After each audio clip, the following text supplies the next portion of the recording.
নিবন্ধন তো আমাদের একটা অধিকার এবং এই অধিকারের নিবন্ধন পাওয়া, নিবন্ধিত দল হিসেবে থাকা এবং আমাদের একটা প্রতীক থাকা যেটা জনগণের মধ্যে পরিচিত হবে এবং আমরা যদি নির্বাচন করি সেই নির্বাচনে জনগণ আমাদের পক্ষে অথবা রায় দেবেন। কিন্তু নিবন্ধন পেলেও নির্বাচন না করাও কিন্তু আমাদের অধিকার।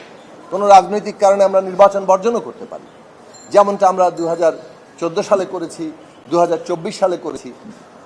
এইটা একটা রাজনৈতিক প্রশ্ন।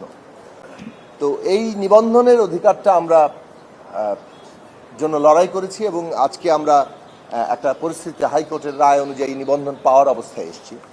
রাজনৈতিক বাস্তবতায় দীর্ঘদিনের যে ফ্যাসিবাদ বিরোধী আন্দোলন এবং সর্বশেষে এই ছাত্র জনতার গণ অভ্যুত্থানের ফ্যাসিস্ট সরকারের পতন আমাদের শিক্ষার্থীদের একটা রক্তক্ষয়ী সংগ্রামের মধ্য দিয়ে, এত বড় আত্মত্যাগের মধ্য দিয়ে আমরা যে অর্জন করেছি, সেই অর্জনের মধ্য দিয়ে মানুষের একটা আকাঙ্ক্ষা তৈরি হয়েছে। সেই আকাঙ্ক্ষাটা হচ্ছে কিভাবে এই যে ফ্যাসিস্ট রাজনৈতিক বন্দোবস্ত বাংলাদেশে যেটা কায়েম ছিল সেইটা বদল করে একটা গণতান্ত্রিক রাজনৈতিক বন্দোবস্ত প্রতিষ্ঠা করা যায়।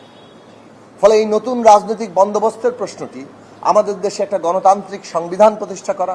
শিয়া বাটার ও ভিটামিন ই সমৃদ্ধ lily glam beauty soap. Lily, always beautiful. এই যে গণতান্ত্রিক রাষ্ট্র এবং গণতান্ত্রিক সংবিধান প্রতিষ্ঠা, সেইটা কি প্রক্রিয়ায় হবে এ নিয়ে সমস্ত অংশীজনের সাথে, শিক্ষার্থীরা আছেন, রাজনৈতিক দল আছে এবং শ্রেণী পেশার বিভিন্ন অংশ আছে, সকলের সাথে একটা কার্যকর আলাপ আলোচনা শুরু করবেন যে আমরা এই গণতান্ত্রিক রাষ্ট্র এবং সংবিধান কিভাবে অর্জন করতে পারি এবং সকলের একটা ঐক্যমত্যের ভিত্তিতে, কারণ এখানে জাতীয় ঐক্যমত্যটা অত্যন্ত জরুরি বাংলাদেশের বর্তমান বাস্তবতা এবং ভবিষ্যতের জন্য।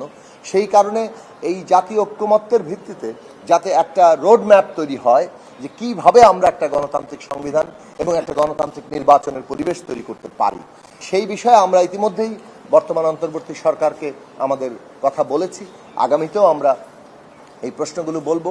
আমরা সারা দেশে নাগরিকদের সংগঠিত করছি, জনগণকে সংগঠিত করছি, যাতে করে এই গণতান্ত্রিক বন্দোবস্ত প্রতিষ্ঠার যে পথ তাদের সকলের মতামতের ভিত্তিতেই সেই জায়গায় আমরা একটা রূপরেখায় পৌঁছাতে পারি।